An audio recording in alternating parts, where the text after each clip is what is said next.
week we did a study, really our study focused on Sarah, not so much on Abraham, but Sarah was the wife of Abraham, who is one of the fathers of Israel and the first recipient of God's promise to give him a land, seed, and blessing for all the people of the earth. And we asked ourselves, when God gave that promise of land, seed, and blessing, the land became the land of Israel. The seed was, I'm going to make your descendants as numerous as the stars in the sky, which was a pretty amazing promise to a guy that didn't have a child till he was 100 years old. And so we wondered how that was going to come to pass. And then, how in the world would all the peoples of the earth come to be blessed? And ultimately, that answer is found in Christ. For as for his human nature, Jesus is fully God, fully man. But as for his human nature, traced his human origins down all the way through Abraham. So there's Abraham is the father of Israel. God called him. His father had moved from the area of Babylon up to a spot 500 miles north of Israel to Haran. And then after he had married Sarah, God said to Abraham, and his name is Abram then, I want you to go to a place that I'm going to show you. And that land is going to be yours one day.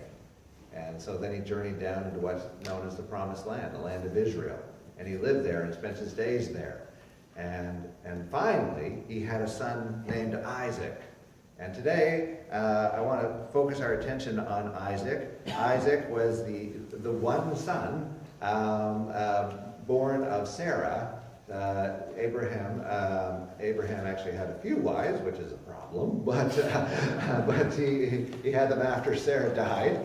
But he had one son, and the son of promise, and the son is named Isaac. And yet, I have this little picture because it really reflects when we think about Isaac. Everyone is like, I know who Abraham is, and I know who Jacob is. Isaac kind of rings a bell. He's like the middle child of the patriarchs. The guy, when you read Genesis, you're like, okay, I know he had a pretty exciting time as a youth when his dad was about to sacrifice him, so that was kind of like, stands out. But the rest of his life, I really don't know what I can see.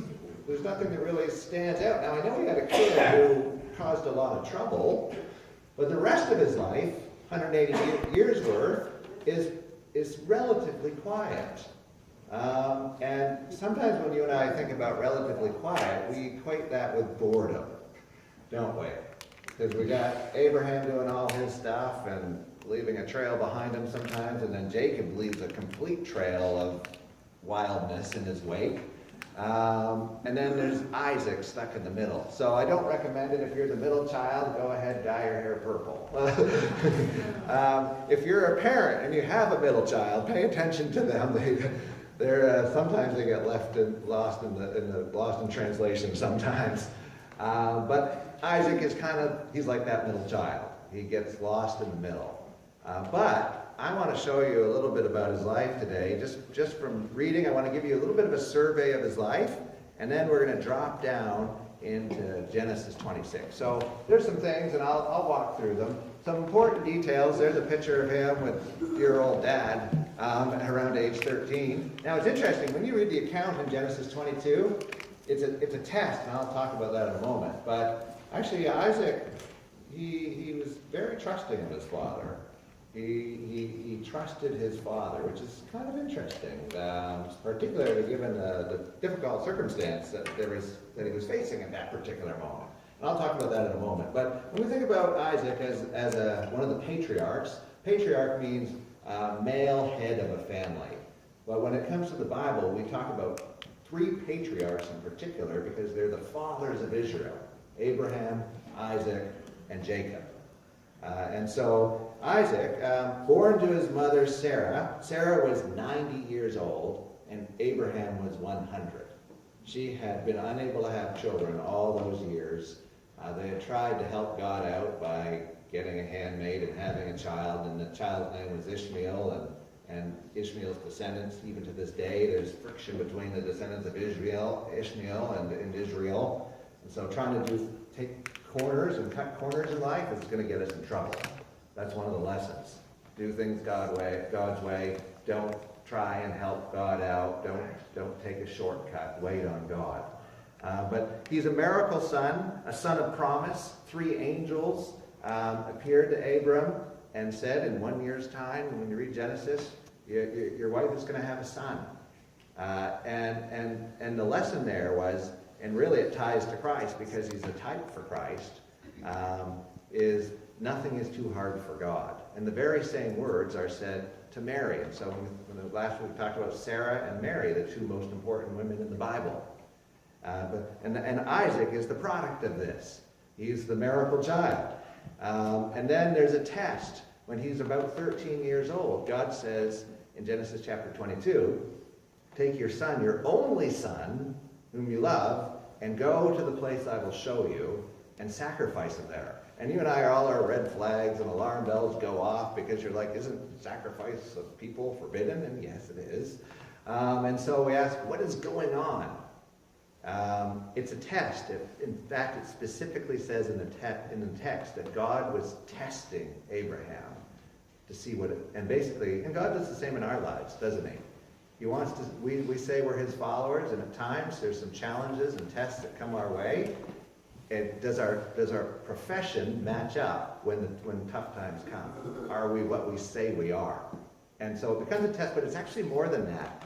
Because this 3-day journey that God has Abraham take is a 3-day journey to Mount Moriah, which just so happens to be the location of Jerusalem and the Jerusalem temple in the future. So that's kind of fascinating when you think, where's Mount Moriah? Mount Moriah was where the Jerusalem temple was built. This 3-day journey, this take your only son, the son who you love. All of a sudden you're like, wait a minute, doesn't it talk about Jesus in language like that in the New Testament? Your only son, God the Father's only son.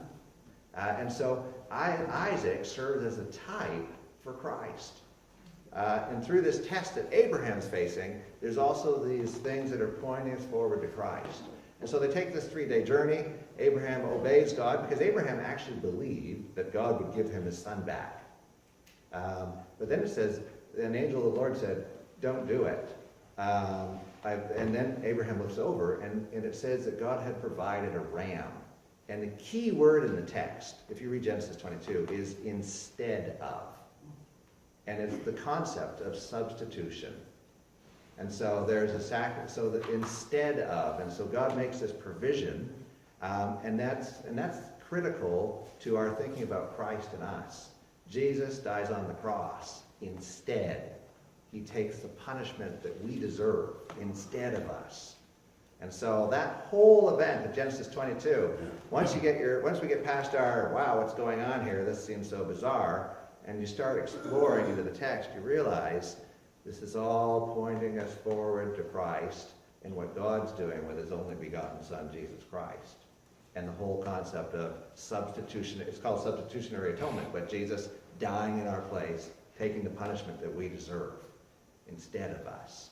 And so Isaac is a type for Christ. And so that's kind of neat. But then I would think he was also blessed with a wife at just the right time. He's 40 years old. And so, and his mother has just died, and his heart's broken. We read the whole account last week of Abraham buying the cave of Machpelah, which establishes, even to this day, it's used in Jewish law courts, the purchase of the cave of Machpelah for the burial of Sarah established a legal claim in the land of Israel. Today, in Jewish courts, they reference this as in their defense of our claim to the land of Israel. So that's very interesting. But Isaac himself is, of course, heartbroken by his mother's death. Abraham, his father, is getting old. His father looks around and says, I don't want my son marrying any of these Philistine women. And so he calls for his servant, who's unnamed, but he's the head chief servant of his household, and he makes him take an oath to go back to his family 500 miles away, or 1,000 kilometers almost away, and says, I want you to go back to my family and find a wife for my son. Now that's kind of interesting. Today you and I are like, I'm going to go find my own wife, thank you very much. Right? Or my own husband if you're a girl, right? Like I don't want my parents involved in this. But back in those days, Mom and Dad were pretty involved in that process. And so the servant is like, I'm going to go, but I can't really guarantee that any woman's going to come back. But it's really neat if you read that chapter about how he just prays for God's leading and just what non-believers would call it coincidences. Coincidence after coincidence happens, but it's really God's divine leading and providence and sovereignty leads him back to his father's family, Abraham's family. Sarah's brother, Laban, has this daughter, and her name is Rebecca. And the servant explains everything, and she agrees. She agrees to go back and marry a guy, sight unseen. But it was just at the right time, because it says in the chapter that his heart was comforted. That was the thing that got him through. So his marriage was just at the right time. He was 40 years old. And now there's a note for us, for those, not for me obviously, but for those of you that are wishing to be married and single, be patient, pray, wait on God. That's the counsel of the Scripture. Don't cut corners. His concern was don't marry one of the Philistines of the land. Go back and find someone that's on the same page. And so, if you're single and wishing to be married, there's good counsel in there. Now, when we think about Isaac, when you read the text, we think about his example as a husband. His example as a husband was, for the most part, pretty good. No one lives a perfect life, and I'm going to share an example with. I messed it up in a few minutes, but for the most part, he sets a pretty good example of what it means to be a husband. He's faithful to his wife. That's emphasized in the passage. He loves his wife. He prayed for his wife. And when we're married, we're supposed to pray for our husband or pray for our wife. He was married to just his wife, which is actually in our society, that's becoming an increasingly big deal too. But in a day when his father had multiple women, and then his sons had, and polygamy was going on, Isaac only has one wife. He stays faithful to his wife, and that's God's pattern for marriage. You know, we think about goings on today, and people are involved in these polyamorous relationships where there's more than one person involved in the marriage, and all this stuff is going on. People are basically shooting themselves in the foot and bringing trouble into their life. God's pattern for marriage is one man, one woman for life, and so Isaac models that to us. He then becomes a father. At around age 60, so he marries Rebecca at age 40. Rebecca also, like his mother, had problems with fertility. She was not able to have children, so he prayed for her, and then 20 years, and after, I don't know how often he prayed for her, just said he prayed for his wife, and then God opened her womb, and she was able to give birth. And she gives birth to twins. One guy is fuzzy as the carpet, and the other guy is as smooth as the baby's bottom, as they would say. And that's the reality, because the firstborn is Esau, who's, like they said, he came out of the womb hairy. And then there's this unfortunate incident where Jacob was a big weasel, and that caused some trouble in the family. But he deceived his dad. If you want to know how hairy was his brother, he was named after the color of his hair. He came out all red, and they named him Red. They named him Esau. But he was as hairy as a goat, because to fool Dad, later on in life, Mom took some goat skins and wrapped them around his arms and hands and said, "Now your father won't be able to tell the difference." So he's a fuzzy guy. But they blessed with these two children, Jacob and Esau. Now they did make a bad parenting mistake, and as parents, we mess up. I've messed it up as a parent multiple times. If you're any parent, there's no parent that's like, well, I've done a perfect job. Unless they're really deluded, you don't hear parents saying that. But there was a parenting mistake. It says in Genesis 25:28 that Isaac loved Esau because he ate the game that his son hunted. And it says, and Rebekah loved Jacob. Jacob was a homebody. Isaac, Esau was out there killing things and bringing it home to dad. And Jacob was at home with his mom and was interested in shepherding and stuff like that, which is nothing wrong with that. But what's the problem? Favoritism. One was favoring the other over the one, and this gets them into trouble later on because one day Isaac's old and he says, I think my time on earth is coming to an end. I want to pass on a blessing to my son, but I want to pass my blessing on to Esau. And so that's where favoritism takes you. And then it caused a great rift because if Rebekah overheard him say this, she's like, son, your father's blind and can't see. We're going to trick dad, so you get the blessing. And this elaborate scheme happens, and husband and wife, that's another thing. There's a marriage principle there too, right? Husband and wife need to be on the same page. And so whether it's parenting or whatever it is in life, husbands and wives getting on the same page is important. But mom and dad, we're not on the same page because mom is trying to help son pull the wool over dad. And the result is Jacob takes the blessing, steals the blessing, and then his brother wants to kill him, which leads to Jacob running away from home. And time goes by. Now there is healing in the relationship in the end, but only because of God and God working in it. But favoritism with children causes problems. And so as parents, one of the things we ask is like, well, if we do this for the one, what will we do for the other? And it's kind of important to get that right because each of us carries our own baggage around in our heads about the way mom and dad treated us. And so it might not always be about money either, but it's about loving each child and pouring into each child and investing in each child. And that's important for us to do as parents. So that's one thing. Then the other thing that Isaac is known for is he was a herdsman. He was one who was able to dig some wells, and that's the passage we're going to look at this time, and in Genesis 26. And then the last thing about Isaac is, so we've got this really great, this really sort of flash as a start. He's a child of promise. He's a miracle child, really. His father and this test from God. But then the middle part of his life is really quiet. But like I said in the beginning, don't take a quiet life to be a bad thing. You and I, we're told to live quiet and peaceful lives. Quiet and peaceful lives of faithfulness to God.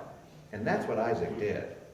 All along the way, we see him faithful to his wife, following God, and being a man of faith. And so when we walk away and we think, I know Isaac, what do I remember about him? Remember, he was a man who was faithful to God, and then he just kept on. And sometimes you and I were like, that's what I'm supposed to be doing. Just keep on with God. So let's take a look. I want us to drop down into a text, Genesis chapter 26. There's a couple lessons I want to share with you in the next 10 minutes. And so, I'm mindful of the clock. Did you speed that up? No. Okay, so let's have a look at it. Genesis chapter 26. I'll read it real quick, and then I want to share with you, because there's some really important principles in the passage. It says, there was a famine. It says in verse 26:1, there was a famine in the land, besides the former famine that was in the days of Abraham. And so Isaac went to Gerar, to Abimelech, king of the Philistines. And the Lord appeared to him and said, do not go down to Egypt, because his father had gone into Egypt during the last famine. Dwell in the land of which I shall tell you, sojourn in this land, and I will be with you, and I will bless you. For to you and your offspring I will give all these lands, and I will establish the oath that I swore to Abraham your father.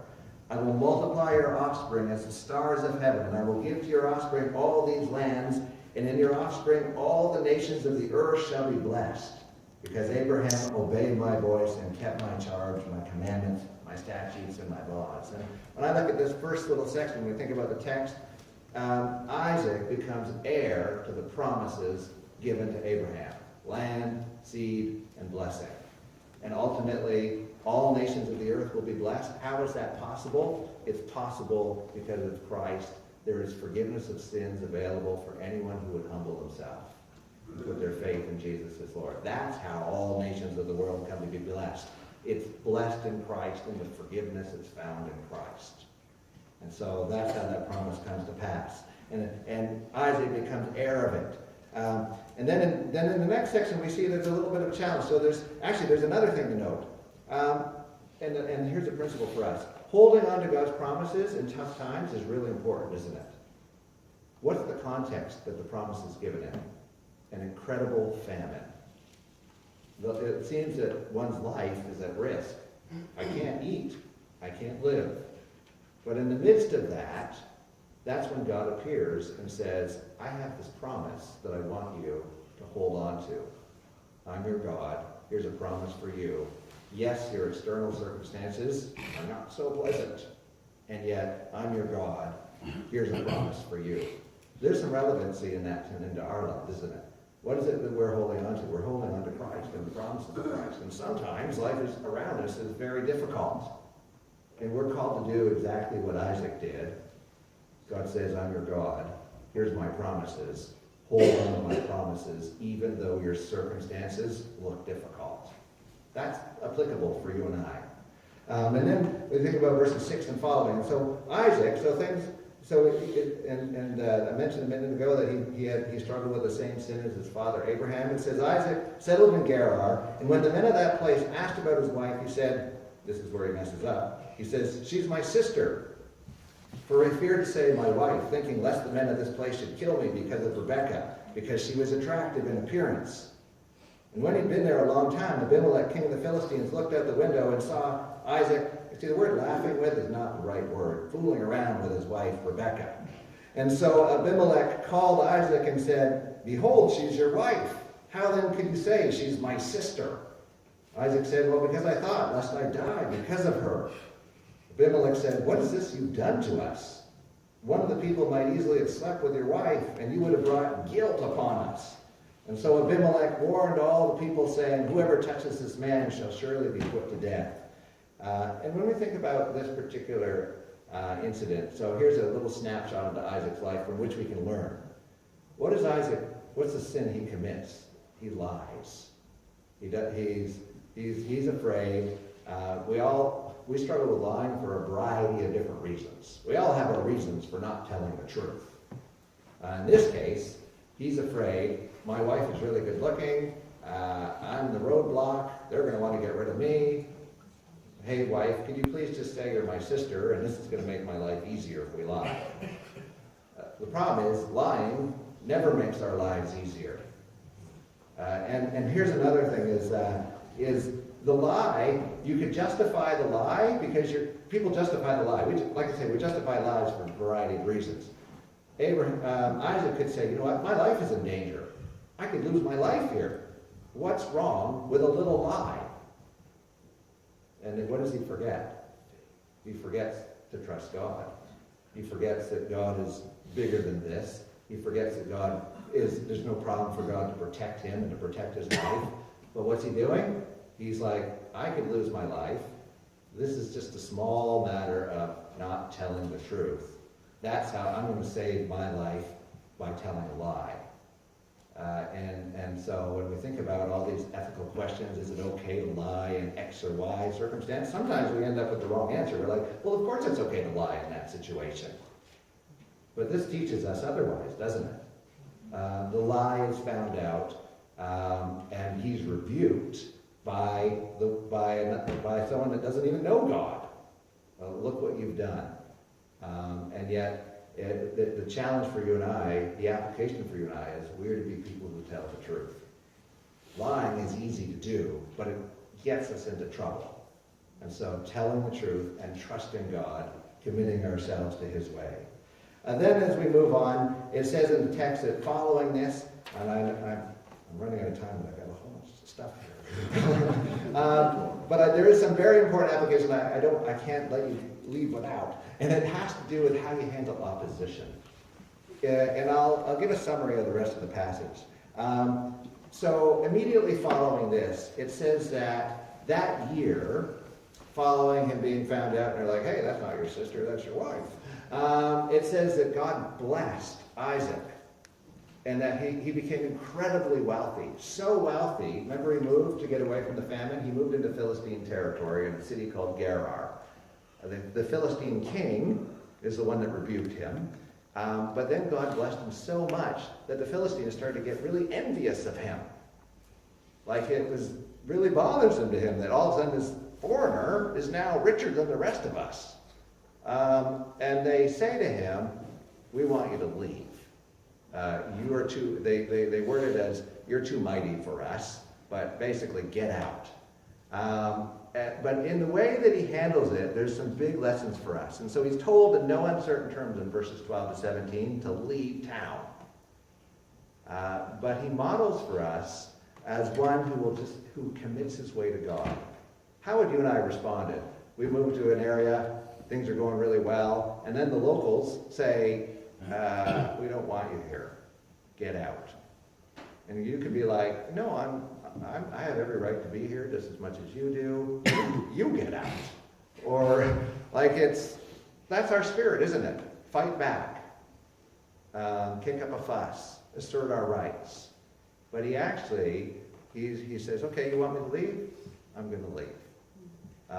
And so he commits his way to God. And so he shows us another side. He shows us a man who's humble, a man who's trusting God and learning to trust God, even though his rights are being trampled upon.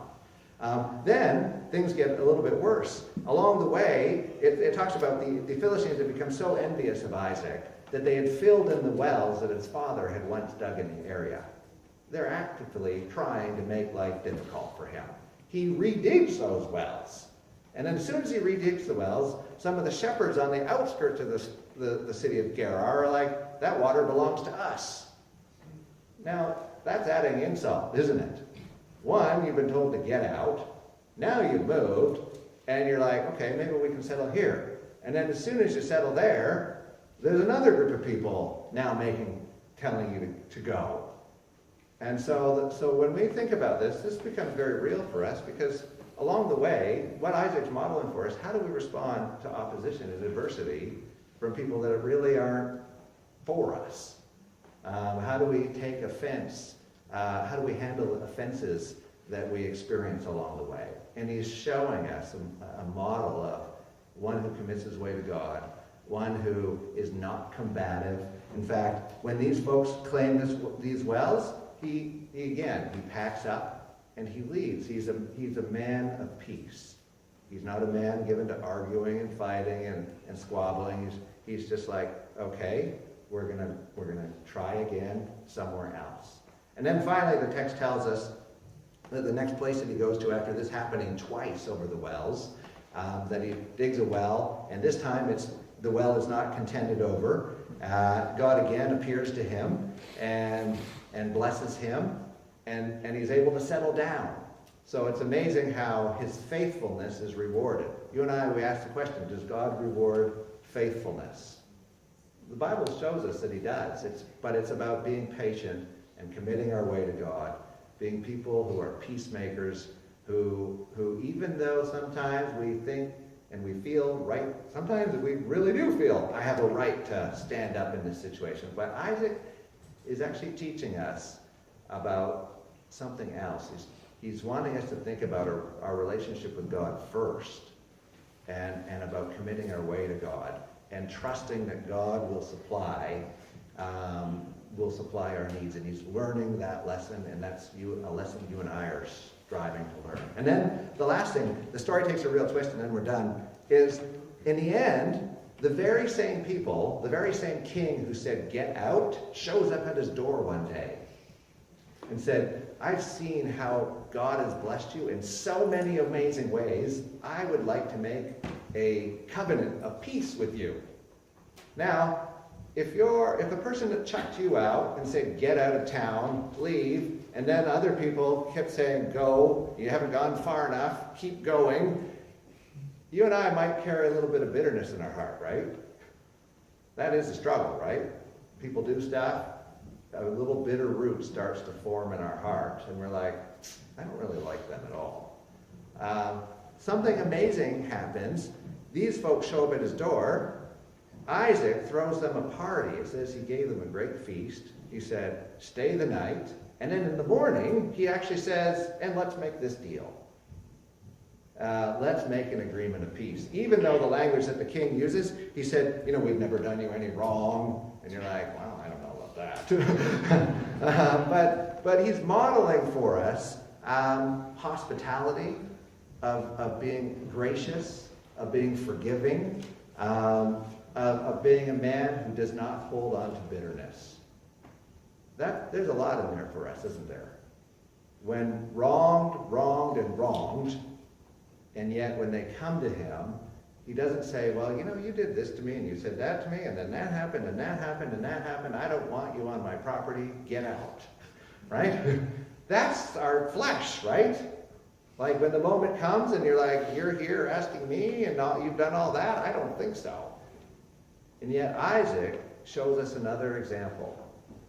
One who has committed his way to God, one who's a peacemaker, one who will forgive, one who will not harbor bitterness in his heart, one who will offer hospitality to one who has even gone out of their way to make his life difficult. And we ask the question, does the Bible intersect with my life at all points? It sure does, doesn't it? Because you and I, when we look at his life, and then we think, yeah, even on the subject of lying and being a father and being a husband, I can see how all of this is intersecting. And what is my prayer when I look at this? I find the scriptures incredibly disruptive. I think you might agree, right? The Bible disrupts our lives because it continually calls us to God's standards, calls us to Christ's standards, calls us to holiness. And at times it makes us really uncomfortable. But we say, Jesus, I need your help. Help me to live the holy life that you've called me to. Help me, when I look at a man like this, and this is our last slide, and then we'll sing, is what was Isaac? Go ahead. He's the middle child, right, of the three. But let's not forget him, because he shows us something really important. He was faithful. That's what he was. Faithful, committed to God, and kept on going. What is it you and I want in our life? That's a pretty high compliment, isn't it? Staying faithful, pressing on, and there's some amazing lessons for us on a whole bunch of different subjects. Let's stand together as we sing our closing song.